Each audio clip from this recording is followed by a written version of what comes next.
How's it going, everybody? Welcome back to Set 6, and today I have got some beginner tips for the Dragon Quest II HD-2D Remake.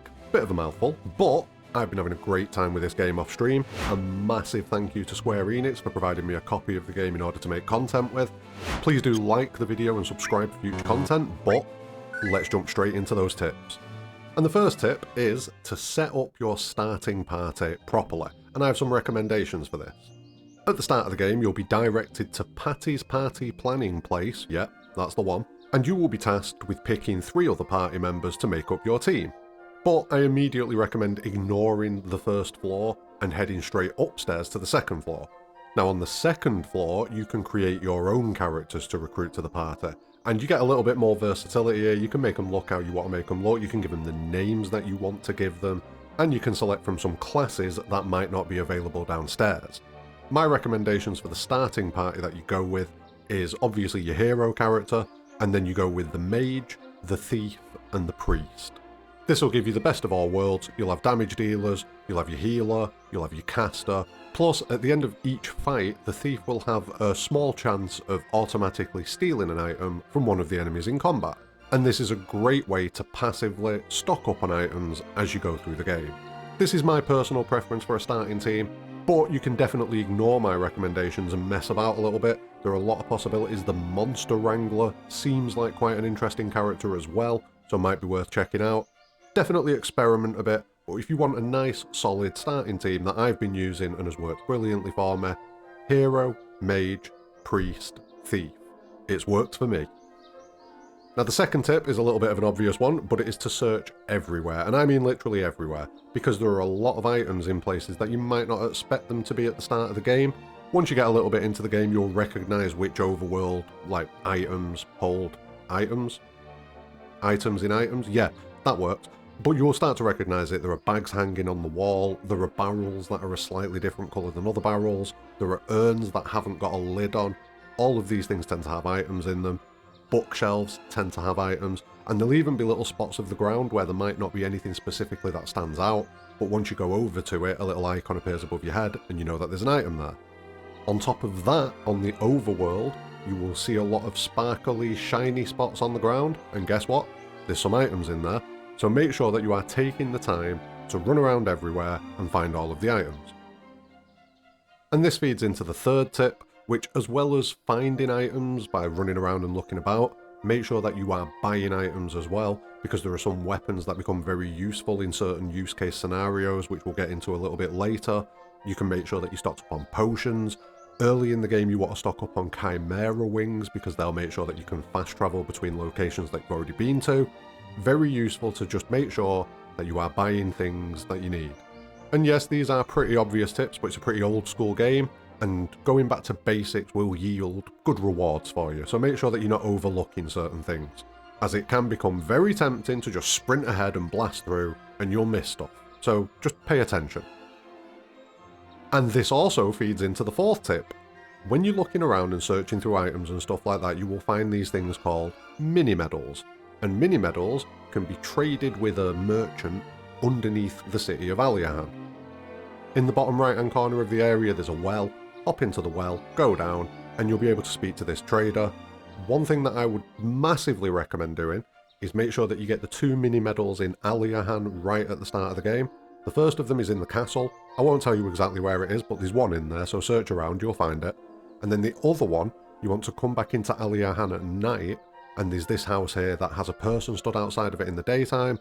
At night time they're not there. You can go in and you can get the second mini-medal.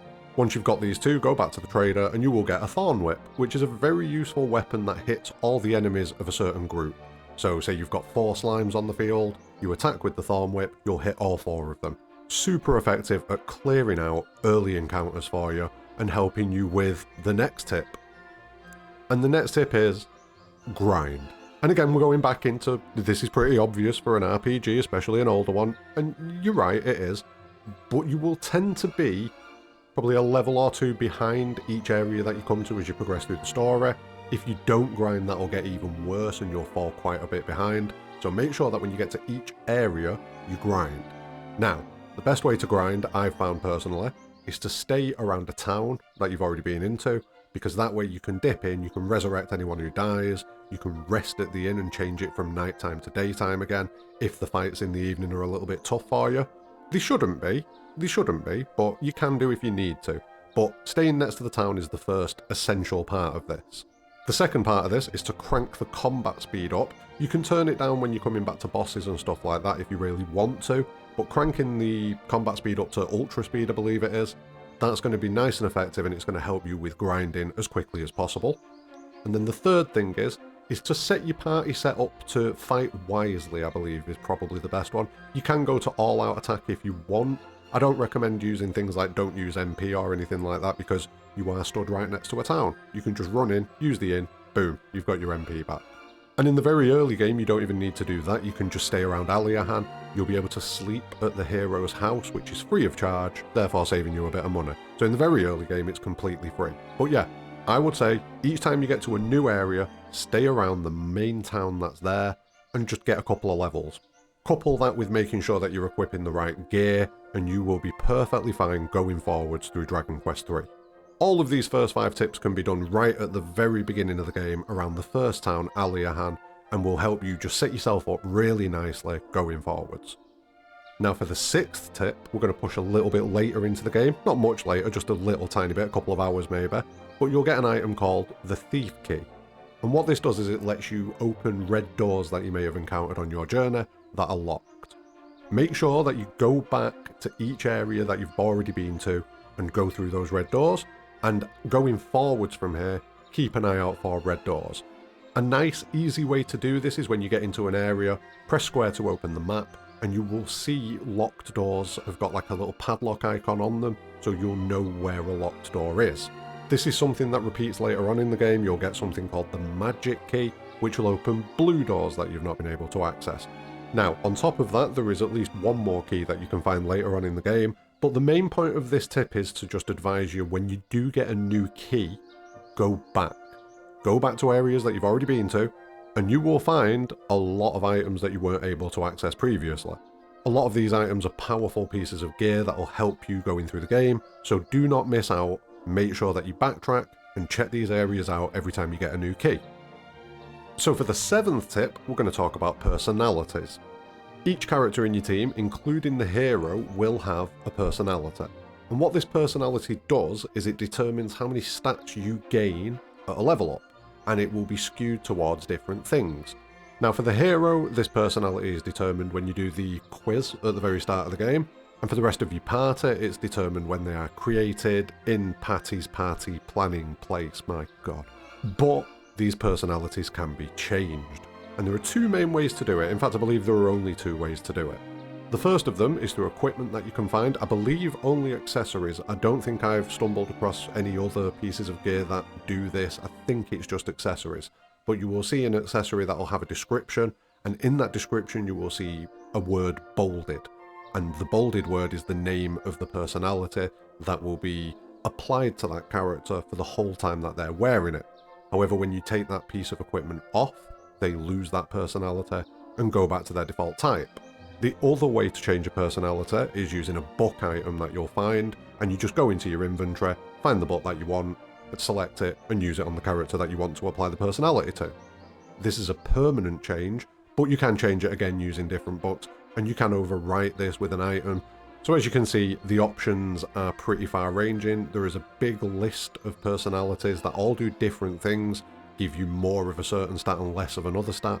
I highly recommend just looking it up online. I couldn't go through them all in this video. I may do a separate video just going over them all and what they do. Let me know in the comments if that would be useful to you.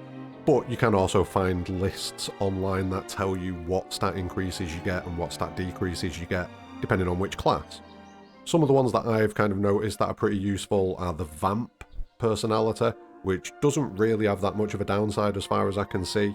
The Genius personality, which is very useful on a mage or a priest, preferably a mage, because it gives a big wisdom boost.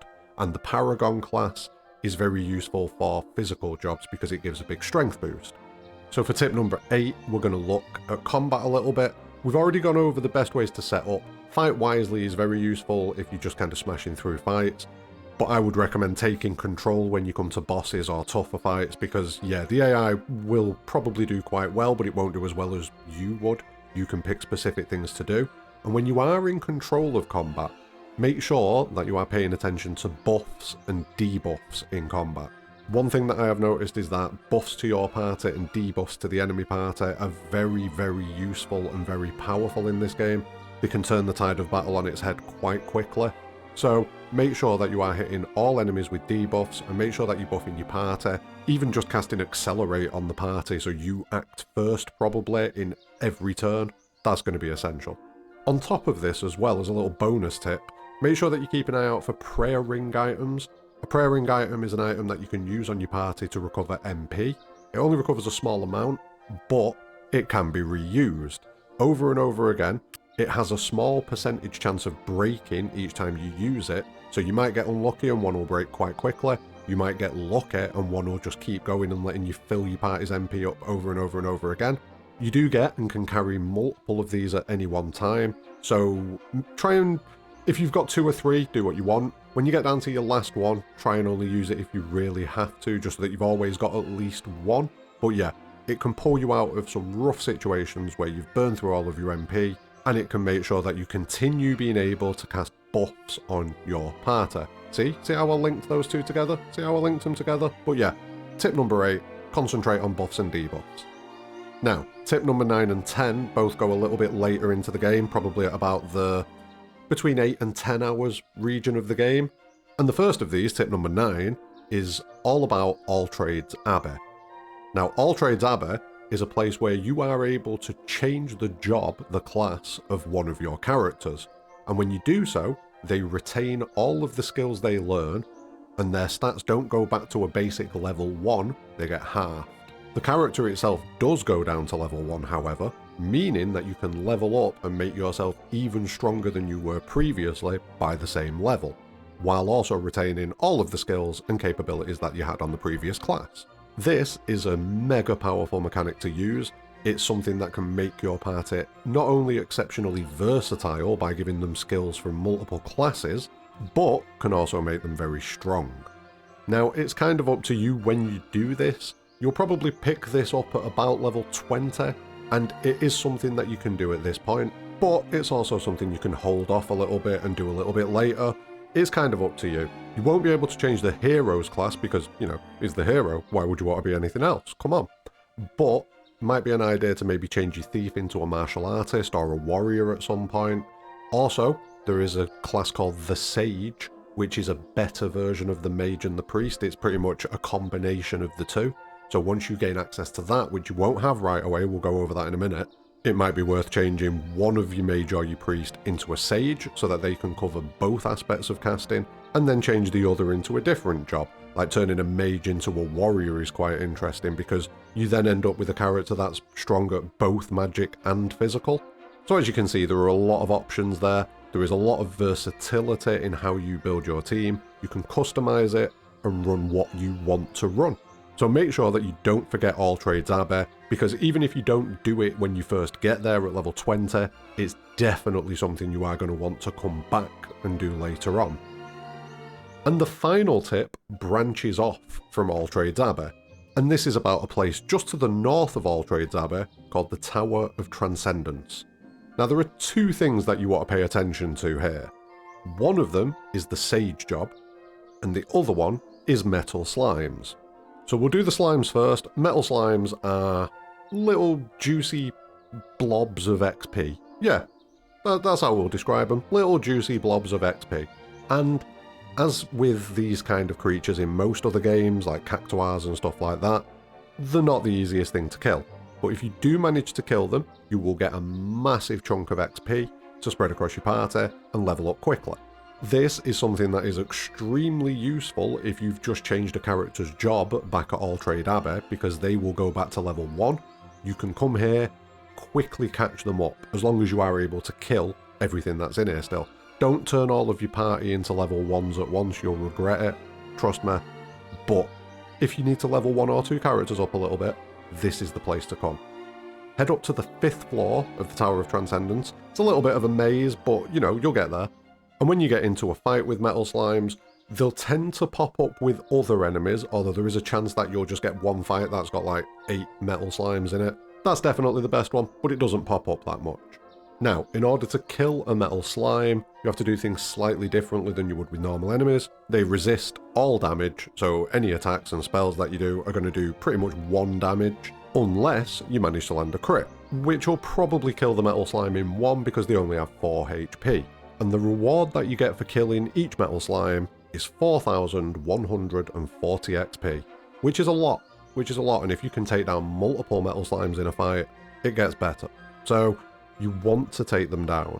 Focus on pieces of gear that give you higher agility, that way you'll go earlier in the fight, potentially even first in the fight. That means that you'll be able to hit the metal slime before they flee, because they will flee. Other pieces of gear that you want to prioritize are any gear that makes you hit more than once in a turn, so if there's a piece of gear that lets you hit twice, go for that. Anything that can insta-kill an enemy, any skill or weapon that has a chance to insta-kill, that's very useful. The Assassin's Blade skill from the Thief is massive because that can just take them out in 1 hit. And I found that my Thief in general just seems to have a better chance of taking these down with some of its skills. Don't waste your time using magic. I've not had magic succeed once for me. I might be wrong. Tell me if I'm wrong in the comments below. Like, just let me know. But I've not had magic succeed once for me. It's always been physical attacks or abilities. But yeah, this is the spot if you want to grind early in the game. There are slimes later on in the game. Similar premise. But this is the earliest spot where you can farm some slimes. But the other thing that's in here is the ability to use the Sage class. And I'll make sure the footage is on screen now, but once you get up to that 5th floor, if you keep going up a little bit and go to the left, there's a tightrope that you can use to go across. Go to the middle of it, press down so that you drop off the tightrope, and you'll land on a floor below. Head to the right and drop down another floor, and then you'll be able to go down to the 2nd floor and access a chest with an item called Words of Wisdom. Once you get this, you are now able to change class to the Sage class. So the Tower of Transcendence is a huge spot to go to. You don't get directed to go there, it's pretty much an optional area, I believe, but you'll be missing out if you don't go there, because like I say, you get the Sage class, and you get the first spot where you can grind metal slimes. And metal slimes also have a chance of dropping a Seed of Agility for you, which I don't even need to tell you. Seeds are the items that you give to your characters to permanently boost a stat. We'll call this one a bonus tip, tip 11, or 12, there's too many tips. But yeah, Seeds of Agility, Seeds of Strength, everything like that are very useful for permanently boosting your character's stats, and metal slimes have a chance of dropping Agility Seeds, which in turn will make it easier for you to act before the metal slime and kill more of them. So make sure that you're using them on your characters, very useful items. The Tower of Transcendence is a must-visit location, so make sure you do that. And that's it. That is my tips and tricks for Dragon Quest III HD-2D Remake. Some of them are fairly obvious, things that you would do in an RPG, but it's very easy to overlook things, so make sure that you stick into each of those points, because if you do, you will be rewarded greatly. Make sure you are grinding to keep up with everything. And yeah, once you get to All Trades Alley, it's a 10-second jaunt to the north to get to the Tower of Transcendence. Make sure you visit it and get all of the things within. But anyway, have you been playing Dragon Quest III? How are you enjoying it? Did you play it back in the day? Let me know your thoughts in the comments below. Any tips that you've got for other players, leave them in the comments below as well. Make sure you like the video, subscribe for future content, but more importantly than all of that, have a great day.